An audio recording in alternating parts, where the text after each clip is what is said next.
Assalamualaikum warahmatullahi wabarakatuh. Selamat pagi, selamat siang, selamat sore, dan selamat malam Pak Endi. Sebelumnya perkenalkan, nama saya Eri Rizky Wibowo. Saya dari Rombel B. Dan di video ini saya akan membahas suatu peristiwa atau permasalahan yang menyangkut dengan krisis identitas dalam dunia pendidikan di Indonesia sesuai dengan apa yang Bapak minta.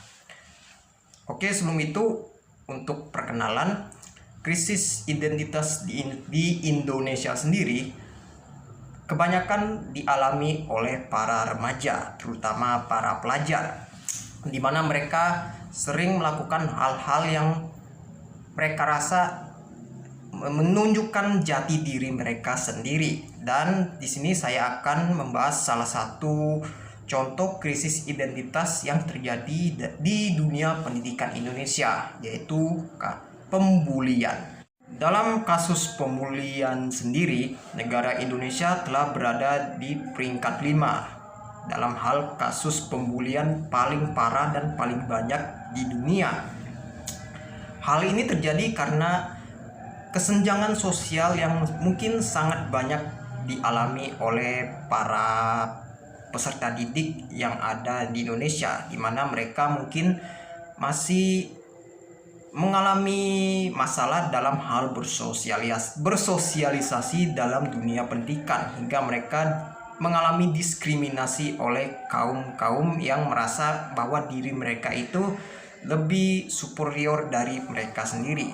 Dan ini cukup memprihatinkan karena Komisi Perlindungan Anak di Indonesia atau KPAI mencatat bahwa setidaknya dalam 1 tahun terjadi kasus pembulian sekitar 30 hingga 60 kasus yang tercatat, dan itu masih tercatat yang telah tercatat.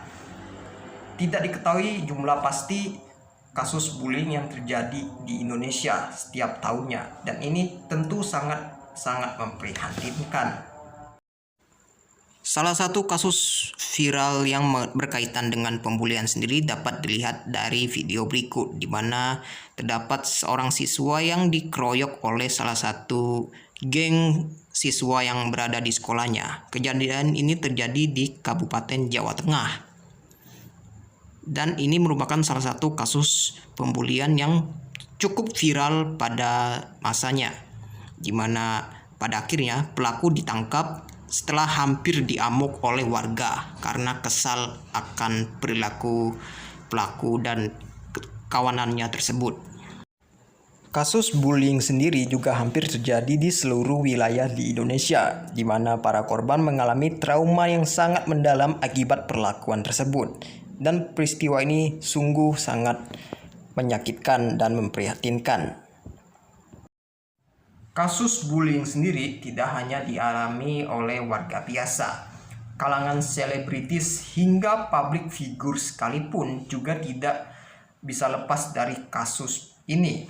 Pembulian juga terjadi dalam kehidupan sosial mereka hingga ke keluarga mereka, seperti yang dialami oleh salah satu selebriti berikut. Vincent Rompis merupakan salah satu selebriti hingga public figure yang baru-baru ini menarik perhatian publik, di mana anak laki-lakinya melakukan perbuatan bullying yang dilakukan terhadap teman sekolahnya di salah satu sekolah menengah atas yang ada di Jakarta. Tentu peristiwa ini menarik perhatian warga Indonesia, di mana Vincent yang merupakan public figure yang mempunyai reputasi baik dan tidak pernah mengalami masalah sama sekali, sekarang menghadapi peristiwa yang dapat mempertaruhkan karirnya, di mana putranya melakukan perbuatan yang tidak terpuji, yang mencoreng nama baik reputasi dia di kalangan publik. Hal ini menegaskan bahwa perilaku bullying merupakan hal yang sangat berbahaya dan harus dihadapi oleh seluruh generasi muda di Indonesia pada saat ini, di mana tidak ada seorang pun yang aman dari perilaku ini. Dengan beberapa contoh kasus yang telah saya tunjukkan tersebut, tidak dapat dipungkiri bahwa pembulian memang harus diberantasi dan dihentikan sebelum munculnya korban lainnya. Lalu apa yang seharusnya dilakukan oleh para guru, orang tua, dan pembimbing anak-anak muda agar mereka terhindar dan tidak melakukan kegiatan yang tidak senonoh ini? Menurut saya peran orang tua yang paling penting, salah satu yang paling penting. Anak-anak pertama kali harus mencontohi orang tua mereka, dan kebanyakan kasus bullying ini terjadi akibat anak-anak yang kurang mendapatkan kasih sayang orang tua mereka. Kedua, peran guru.